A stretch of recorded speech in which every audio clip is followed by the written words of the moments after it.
Hey guys, it's Ebony Omolara here, and through Cultured Waste, I'm going to be launching the Pretty Waste Collective Discord group. And so it's off the back of me releasing the guide to non-consensual victimization and trauma. That is still a mouthful. But basically, I wanted to create an online space for people who, well, my own experience was being called too emotional when in reality, there were a lot of complex emotions because of trauma I'd experienced in my childhood and also my adulthood, and just feeling like I was making everyone else so uncomfortable. So I made the group so that we could have discussions with each other and be there to support each other. Each week we'll have journal prompts and different discussions and polls for you to answer so that I can understand what to do more research into in terms of self-worth and relationships. And then we'll also have monthly meetups, and we will have exclusive competitions and giveaways and things like that. So I looked at how the view of women and womanhood has changed over time, and the first category is gender equality perspective. And so what it says is, first it has like different heads of government it says in 2018, but then it says 2005 to 2018, and there's 13, give or take. And it says this perspective emphasizes equal rights, opportunities, and representation for women in all areas of life. Common ideas: women and men should have the same legal rights, equal pay and career opportunities, representation in politics, business, science, and leadership, freedom over personal decisions, education, career, and family. Where this view is the strongest: much of Northern Europe, Canada, Australia, and parts of Latin America. For example, countries like Sweden and Iceland consistently rank among the highest in gender equality indexes. However, even in highly equal societies, issues like pay gaps and leadership representation remain topics of debate. And so I basically want to ask you guys how you feel about this in terms of in your own personal lives and what you witness in the wider community, whether that be globally, in your local community, in your country, in terms of, do you feel like women are given equal opportunities? For me personally, I feel like we're given access to more opportunities, but there's still a lot of, is it red tape over what we're allowed to say and what we're allowed to do? And so when that's removed, when you put a woman into a leadership position where she can actually make a change and she doesn't have to go through a whole bunch of men before she can do that or prove the point, like, I feel like it's hard to be heard even when you get into those positions, because they still sing you out as, oh, you're a woman in this position, you're a woman on this team, you're a woman, and it's like, what does that have to do with anything? We're all here for one goal and one mission. That's how organizations form. So why don't we organize ourselves to achieve what we said we set out to achieve? But because there's so many other agendas and that sometimes get involved and that over time have developed because of patriarchy, there's still some progress to be made, you know? So we're looking at the view of women and womanhood over time, and the second category is traditional gender roles. So it says, in many societies, women are viewed primarily as caretakers of family and home. Key characteristics: emphasis on motherhood and family responsibility. Men often seen as primary financial providers. Social value placed on modesty and family reputation.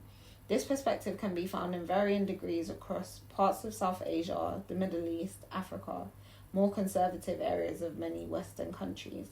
In countries such as India or South Arabia, cultural expectations around family roles historically shaped women's social positions, though these are rapidly changing. Importantly, many women themselves value and embrace these roles, seeing them as meaningful rather than limiting. As an African woman myself, and one that is quite indigenous, I think that over time we've been like the amount that was put on women has been exaggerated. And I don't mean that as in the roles were seen as limiting, or that was all that it was. Okay, basically what I'm trying to say is on 2 points.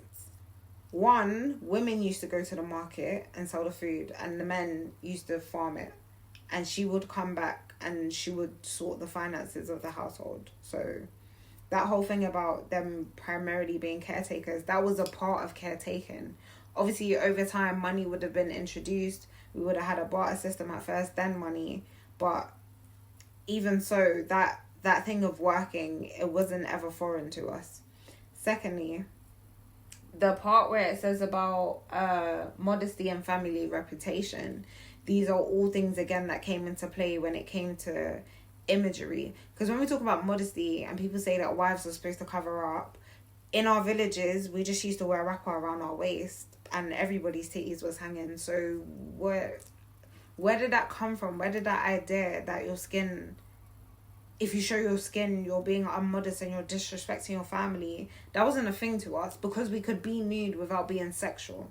And so that's kind of like the difference as well, where men put women in this role of just being there for sex.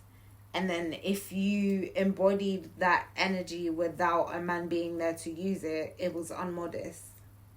So, but anyway, personal opinion, innit? What do you guys think?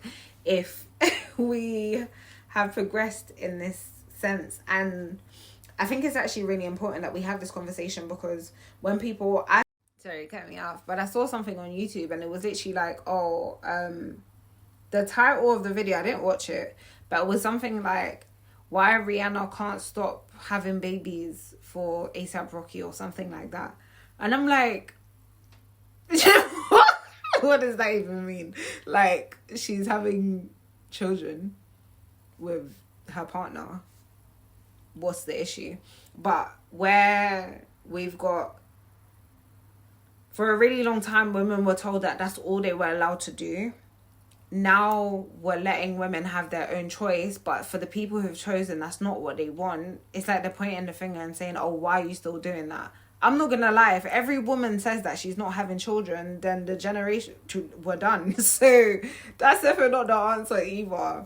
But I think letting women know that they can, and it is actually possible to do both, and giving them the support that they need in order to do that, will help us in this development, you know? Whether it be support, whether it be an actual item, whether it just be the credit for what we've created. And so therefore we had to go on our own and build something for ourselves so that we could do it the way that we want to do it, celebrate it the way that we want to do it, share it the way that we want to do it. And that is kind of what's leading to the change as well, because in so many different areas, things have just not been up to standard for a woman, you know? Even if we're talking about women's pain and going to the doctors and understanding certain things, a lot of tests and studies, they weren't really, they weren't really fair and equal. Everything was pretty much based on one prototype of person, and that doesn't help anything. So I think with this, obviously I'm asking in terms of us having a discussion of how far we've come, but I think a lot of women should trust themselves more, because sometimes they do want to start something or want to create something or feel like they know what they're doing, but because they don't have maybe it's a degree, or maybe it's I don't know, it's just like someone will come and tell you that you don't know what you're talking about, you don't know what you're doing, and you do, because your intuition will show you that. So yeah, trust it. So we are looking at the concept of womanhood and how it's changed over time. And the third category is rapidly changing societies. So it says, in many countries, perspectives are shifting quickly due to education, globalization, and economic change. Common trends: more women entering universities, rising female entrepreneurship, growing presence in technology and business, debate between modern and traditional expectations. Examples include China, South Korea, and Nigeria. Here, younger generations often push for greater independence, while older cultural norms still influence expectations. And I literally come face to face with this quite a lot of people like, oh my God, it's good that you work. Or, oh wow, you're educated. And I'm like, how are you so shocked about that?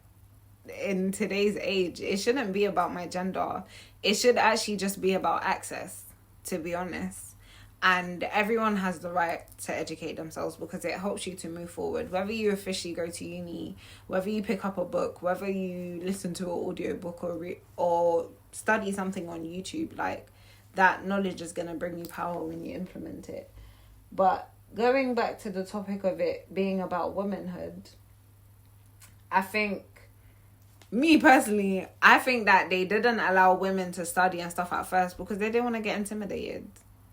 Oftentimes or not, you see situations where a man is very emotionally dependent on a woman, and if his ego is quite fragile, he doesn't want you to be intelligent. He doesn't want you to this, and he doesn't want you to that. And I just realized this is why we live in a world where people expect me to play dumb, because that's what we've had to do for so long in order to keep the peace and the calm. But that's not peace and that's not calm, because us keeping stum is the reason why so much nonsense happens, where literally sometimes war just looks like a boy fight, and that's, I'm just like, I don't want to hear it. I don't always know what's going on, because I'm not being funny. Trump is just like a big kid and they've let this guy be in charge of a country. I don't get it, innit? But yeah, it's the world that we live in. But the more of us that, again, know what we're talking about, that's why I won't say anything. But when I go and find out what's going on, then I know I have the standing to say something. And that's essentially what's happened as more of us become educated and start our own businesses and realize, I don't think people realize, for the true entrepreneurs anyway, because there's business owners and there's entrepreneurs. Entrepreneurs go through an experience and the thing that they need is not there for them, whether that be I was saying where I feel loved and where I feel supported and where I feel like an individual. And so I feel like if I stayed in my religions, I might not have gone into business the way that I did, because I felt like it wasn't my place to. And a lot of people told me it wasn't my place to. Yeah, there's so many different ways in which religion has impacted me in my life personally. And the way in which people who are religious view me and talk about me is absolutely wild. But I understand where they're coming from. And just wish they would open their minds up. Not that they have to change their mind about how they believe or how they worship, but to let people exist in a different way, especially women. Just because a woman isn't being how you think a woman should be, it doesn't mean that you should scorn her. And it actually makes you a bully. But anyway.